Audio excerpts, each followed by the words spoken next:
దుర్గాదేవి, తిక్కిశెట్టి శ్రీహరి గారు public prosecutor గారి భార్యామణిని.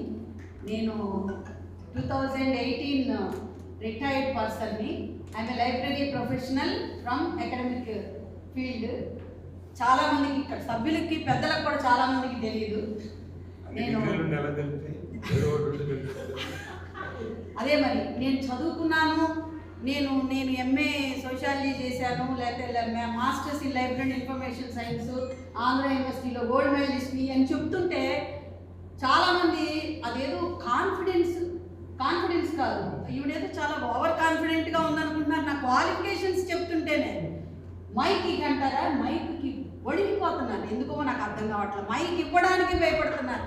ఉన్నది ఒకే మహిళ, అదే ఉండదు. ఇట్లాగా ఎలాంటి ఈ రాయల్ క్లబ్, కాపు కమ్యూనిటీ రాయల్ క్లబ్లో ఒకే ఒక మహిళామణిని నేను 2019 ఇందులో అడుగుపెట్టాను. 2019 ఇందులో అడుగుపెట్టాను. చాలామంది ఎడ్యుకేటెడ్ బిజినెస్ పీపుల్, చాలామంది పెద్దలు, నేను చాలా అభిమానంగా ఎంటర్ అయ్యి చాలా గర్వంగా ఫీల్ అవుతూ ఇందులో ప్రతి మీటింగు ఇంతవరకు మిస్ అవ్వకుండా ఇన్నేళ్ళు రన్ చేస్తూ వచ్చాను.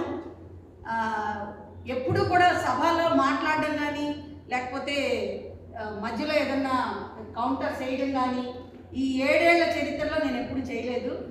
రీసెంట్గా జరిగింది అది. దానివల్ల కొంత కొత్త మార్పులు వచ్చినాయి. అంతా చాలా మంచిగా జరిగింది. అంతా మన మంచికే. నేను నా గురించి చెప్పాను కదండి. ఇప్పుడు నాకు ఇంకొకటి కూడా నేను చెప్పాలనుకుంటున్నాను. నాకు ఇప్పుడు వయసు 67 సంవత్సరాలు. No BP, no sugar, nothing else. So చాలా హెల్తీగా ఉన్నాను. నా వయసుని 67 సంవత్సరాలను బోర్డు పెట్టుకు తిరగాల్సిన పరిస్థితులు వచ్చినాయి. సో అది కూడా పెట్టుకుంటున్నాను.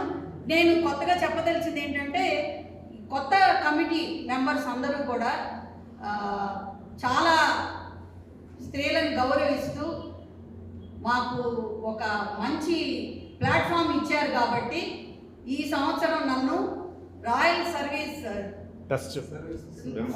ట్రస్ట్ మెంబర్ని కూడా అయ్యాను.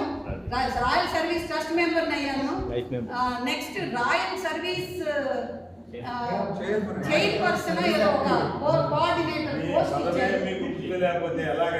అంటే సర్వీస్ చేయడానికి వచ్చాము. నేను కోఆర్డినేటర్ని లాస్ట్లో మైక్ ఇస్తే